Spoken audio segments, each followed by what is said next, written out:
tapering itu terjadi setelah quantitative easing. Nah, setelah quantitative easing, wah terlalu ekspansi, ekonominya berkembang dengan pesat, meradang inflasi, maka ada tapering. Jadi menarik kembali ya uang yang sudah diekspansi tadi. Jadi sampai sejauh ini kita lihat ini istilahnya boleh kita dalam bahasa populer mungkin moodnya di akhir tahun ini tidak dalam posisi untuk menarik uang, ya, tidak menarik uang. Jadi mungkin sampai akhir kuartal 4 ini kondisinya lebih baik dalam posisi yang seperti sekarang, ya, seperti sekarang. Artinya tidak berarti tidak melakukan apa-apa, tapi seperti sekarang lebih kepada mekanisme di bidang yang lain, yaitu transmisi di bidang kredit dibandingkan tadi dalam posisi tapering mungkin belum waktunya. Paling cepat mungkin akhir tahun atau awal 2022 paling cepat ya. Jadi demikian untuk mengenai tapering meskipun kita selalu mengantisipasi ya bahwa di Fed Fund Rate itu ada kemungkinan mengalami kenaikan. Hembusan itu sudah ada karena inflasinya di sana memang manas. Beda dengan posisi kita yang masih di angka 1,6%. Kalau jadi masih tadi ya, ini target dari Bank Indonesia adalah 3 plus minus 1. Jadi selama masih dalam angka tersebut masih oke. Tapi kalau terlalu rendah juga nggak bagus ya, karena itu berarti ekonominya kurang berkembang atau dalam posisi yang lambat untuk berkembang. Jadi itu yang kita pegang. Jadi hingga akhir tahun diduga belum begitu memerlukan untuk melakukan tapering. Ini kalau resiko efek tapering bagi rupiah seperti apa Pak William? Ya, kalau itu terjadi memang itu tadi kan berarti kita ingin menahan uang yang keluar atau capital outflow tadi. Dengan tapering kan kita menarik uang-uang kita.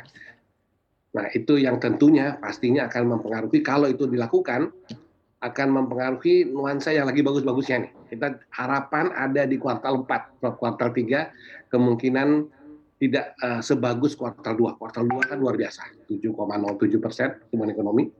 Kuartal 3 karena ada badai pandemi di varian Delta di bulan Juli dan Agustus, maka tampaknya kuartal 3 ini kita tidak begitu terlalu harap, meskipun sudah tutup ya bulan September kemarin, harapan ada di kuartal 4. Jadi kelihatannya pasti kalau kita melakukan tapering itu akan mempengaruhi secara negatif ya kondisi yang sudah bagus ini. Jadi sangat dilihat bahwa sebaiknya belum hingga minimal Oktober November ini minimal ya. Dan moga-moga baru di awal tahun depan kalau memang ada pertimbangan, karena akan mengganggu ritme ekonomi yang sedang didorong supaya kembali pulih. Kita boleh sebut meskipun kuartal 2 kemarin positif 7,67, secara konseptual belum bisa kita sebut recovery sebetulnya. Karena kalau kita sebut resesi itu minimal 2 triwulan berturut-turut atau 2 kuartal berturut-turut, maka recovery juga harusnya sama logikanya. Kita baru 1 kuartal yang positif nih, 7,07 pada kuartal 2 ya. Jadi kita belum bisa secara formal menyatakan sudah recovery.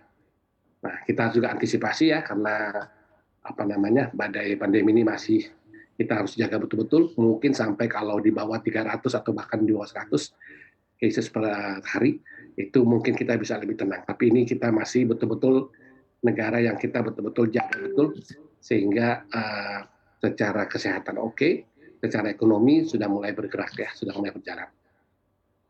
Oke Pak William, ini kan bank masih susah menyalurkan kredit ya. Ini pandangan Anda seperti apa ini? Sejauh ini kan BI sudah mengeluarkan instrumen mikroprudensial ini. Sejauh ini seperti apa? Efektif nggak sih Pak? Ini apa yang perlu dievaluasi? Baik, jadi pandangan karena kami juga sebagai akademik dan konsultan juga, jadi kami melihat memang bisa disebut belum efektif. Ya. Karena memang pertumbuhannya masih lambat, pengenalan pada sektor real.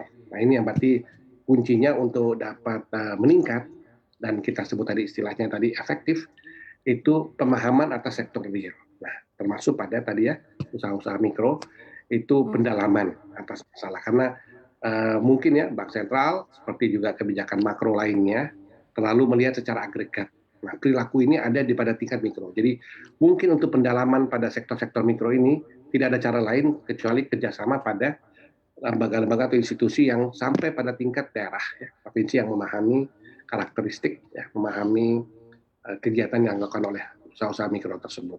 Tidak ada cara lain karena ini sejauh ini pandangan kalau makro cenderung lebih ke agregat.